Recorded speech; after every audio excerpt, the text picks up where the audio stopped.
Welcome to DevTech Finance. In this video, we will be covering the topic types of working capital. This video is a part of working capital management tutorial. So I recommend you to watch all other related videos to get a broader and better understanding on the whole topic.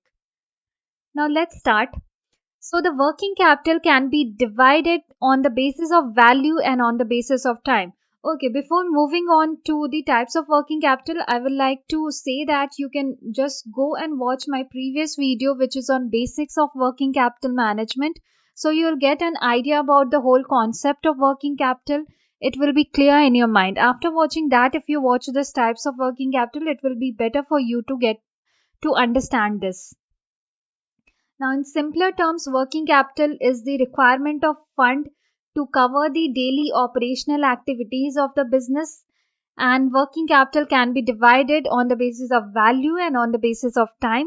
So, on the basis of value, we can divide it as gross working capital, net working capital, and negative working capital.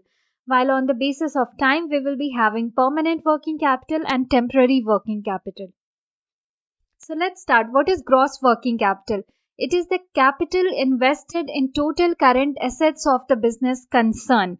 Current assets are those assets which are convertible into cash within 1 year. So gross working capital is all the investments that is made by the business in the current assets. Now these current assets are also referred as short-term assets because these can be converted into cash and cash equivalents within 1 year of time. For example, it could be your inventories or stock, it could be bill receivables, it could be debtors. So all those are referred as current assets.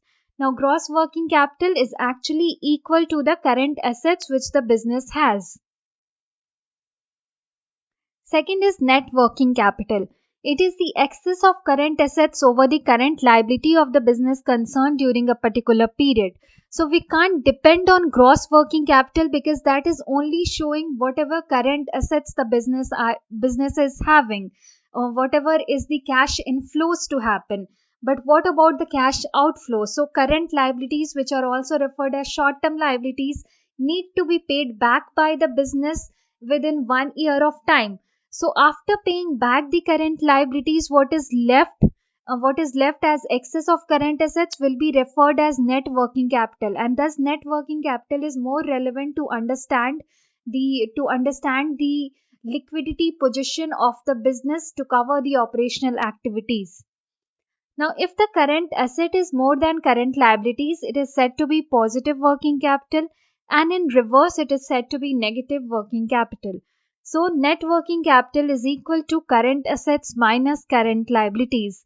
Now, having a negative working capital in any business shows a bad liquidity position.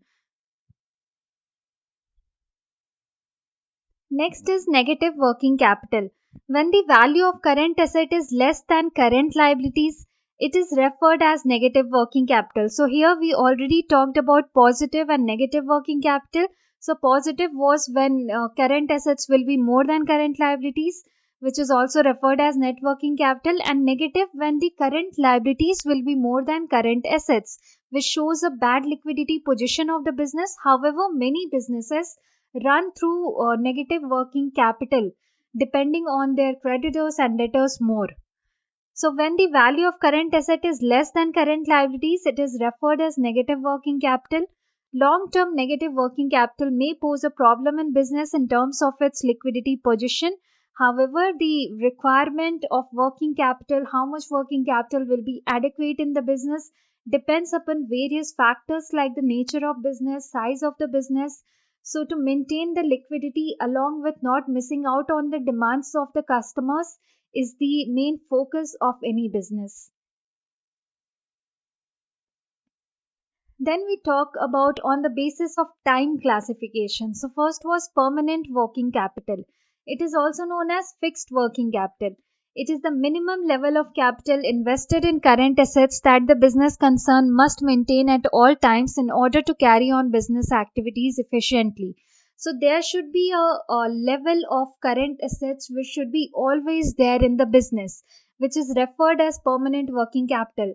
Because to meet the future uncertainties, you can't be totally you can't be totally depending on the fluctuating working capital. So it's always advisable to maintain a certain level of working capital in the business, which is known as permanent working capital. Now, this level of capital will depend upon the nature and size of business. So, in my previous video, where I was talking about basics of working capital management, I already talked about factors affecting working capital. So, you can get on there and understand it in good way. Then there is temporary working capital. It is also known as variable working capital. It is the amount of capital which is required to meet the seasonal demands and some special purpose.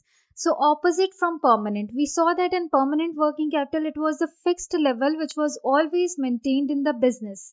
Now, temporary working capital will be the fluctuations in the working capital which happens due to seasonal demands or some special purpose. So, for example, if the business is in producing the ACs, manufacturing ACs and refrigerators, so the demand will be more in the summer seasons.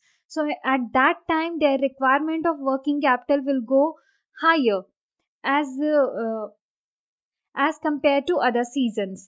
Now, there is close relationship between temporary working capital and the level of production and sales.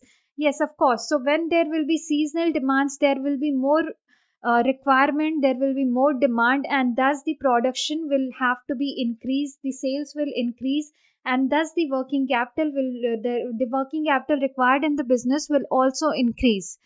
There could also be special purposes. For example, in any country, any international sports is going to be held. So, all the businesses which are involved in sports activities will be having higher demand, and thus they will be maintaining more working capital because their production and sales will go high.